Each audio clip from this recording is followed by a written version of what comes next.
So several years ago, there was a great article in the Washington Post in which they asked 10 mothers to try to define motherhood in 100 words or less.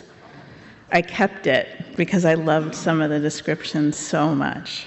So here are two of my very favorites. The first is by Melinda Carson, who wrote, "Motherhood is like that dream you have where you have this big test at school in history. So you study for weeks about the American Revolution, but when you get to your chair, you find out the test was actually in math. So now you're stuck trying to figure out the square root of an elephant multiplied by the weight of a neutron star, and it isn't until the test is over that you find out the answer was purple." And the second is by Maggie Downs, who writes, "I'd like to tell you what motherhood means to me, except it's challenging to sit at my desk while my pockets are full of rocks. In the 4 years I have spent as a mom, that is what I have become. I am the rock holder. My pockets are heavy with rocks. Rocks sag in my backpack, they clunk in my coat. My son finds these rocks and urges me to have them, slips them into my good purse, sweetens the deal with crumbling leaves, an array of sticks and wildflowers and the occasional cicada shell. He gives me the world, or tries to." I would say these two stories sum up my experience of being a mother pretty well. Trying to figure out the square root of an elephant multiplied by the weight of a neutron star while holding more rocks than we can possibly carry, and our children give us the world and remind us what wonder is and how to find it anywhere and everywhere, even as we are trying to do the very same thing for them. In my experience, being a mother is full of paradoxes, and in the almost 22 years I've been at it, I wish I could tell you I've figured out at least some of those paradoxes, but I haven't. The kids seem to keep growing up anyway.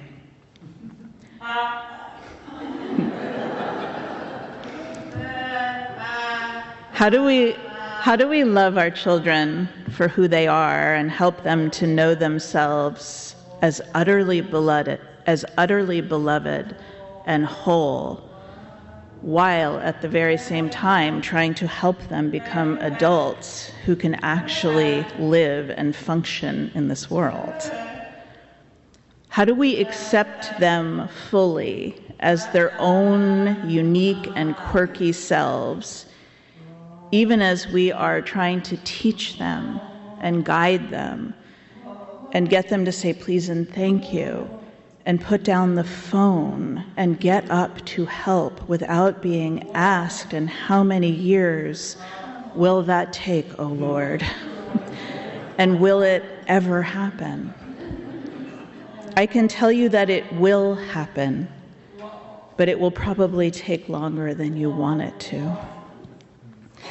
How do we invite their honesty and their truth-telling, but not too much honesty in the wrong places that will hurt people's feelings? When my son Asa was in the first grade, his teacher, Mrs. Wentz, who fortunately had a very well-developed sense of humor, told me that Asa was struggling with something that she was teaching. And Asa had told her, politely at least, thanks be to God, "Well, Mrs. Wentz, I don't understand this, so you must not be teaching it very well." How do we transmit our own deeply held values with the hope that our children will find something in them to live by, even as we want to set them free to develop their own deeply held values, which will sometimes mean, as it did with my son Caleb, that they will embrace the polar opposite of almost every value and belief, both political and religious, that we have tried so carefully to instill in them. As my kids have gotten older and will both be moving into their own first solo apartments next month, the questions I have now are equally about the utterly practical and the deeply existential. Do they actually know how to clean a bathroom? And was I able to teach them to love this world instead of fear it? Will at least 50% of my children ever learn to put his clean laundry away so that it does not become commingled on the floor with the dirty laundry? And did I help them to have hope for the world? Did I show them how to clean the refrigerator? Did I show them what loving the world looks like and feels like? And really, do I know any of this well enough myself to teach it? I don't think it's ever too late to learn how to sort laundry or how to love the world better. And this morning, I wonder who taught you how to love the world? Who showed you the beauty of this earth? Who have been your mentors in delight and wonder? My mother has been my best teacher in the curriculum of wonder, especially wonder at the small things. She's lived in Northern California for almost 14 years now, but she hasn't gotten over the fact that lemons just grow wild on the trees there.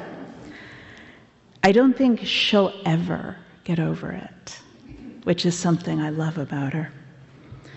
There are lemons growing on trees in her front yard. There are lemon trees on the street corners and in the parks. There are so many lemons that people leave them unpicked and on the ground. So she picks them and brings them home. She sends them to me in the mail.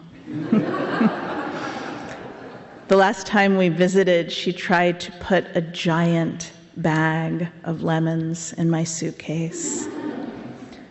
She sends me photographs of the lemons, also the purple eggplant she is making for dinner, the arrangement of red and yellow tomatoes on her counter, the flowers in pots on her porch. She sees beauty everywhere. She sees it in the ordinary.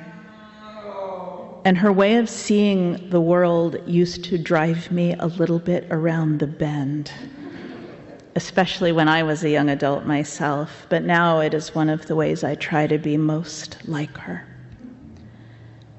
For many of us, the poet Mary Oliver has been one of our teachers in how to notice and fall in love with this world.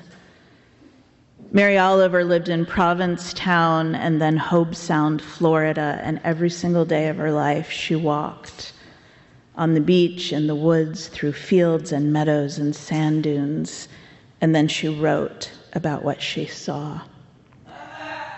She sat near ponds and rivers and streams. She watched hummingbirds and herons and wild geese and muskrats. And in her poems, she tells us about these things, and she invites us to see them and to care about them, to wonder at them as she does.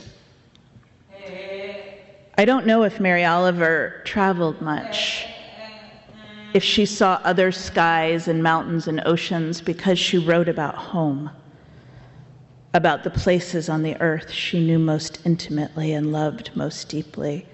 She wrote about how tiny things contain vast worlds, how a grasshopper in her hand made her wonder about God and prayer and death and the preciousness of time. In her poem, The Summer Day, she asks, who made this world?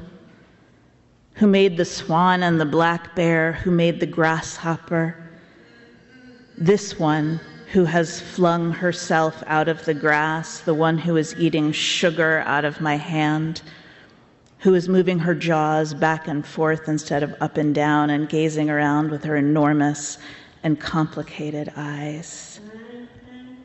I don't know exactly what a prayer is. I do know how to pay attention, how to fall down into the grass, how to kneel down in the grass, how to be idle and blessed and stroll through the fields, which is what I have been doing all day. Tell me, what else should I have done? Doesn't everything die at last, and too soon? Tell me, what is it you plan to do with your one wild and precious life? And in her poem called The Messenger, she writes about what she considers her most important task, her essential work as a poet and a human being, which was to pay attention, to be awed by this world and to share it. She writes, are my boots old?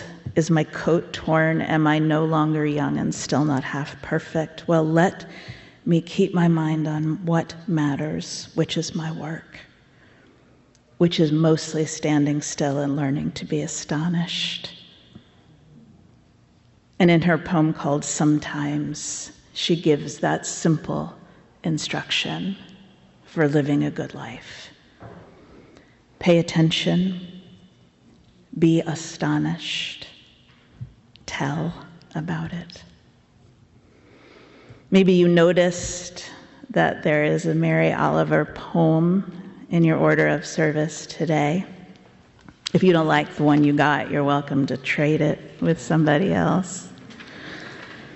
So these are just little reminders to put in your pocket or stick on your refrigerator. Just a reminder to pay attention to the beautiful things of this world. A reminder of the places on the planet you love the most. You can also consider it an invitation to go outside this afternoon, to find a place to love, maybe hug a tree, or the beautiful flowers on your kitchen table. It's a reminder to get down on your knees, or as close as you can get, and kiss the beautiful, holy ground upon which we live. Spring is here. This day is beautiful, and we are never too old, and it is never too late to be filled with wonder.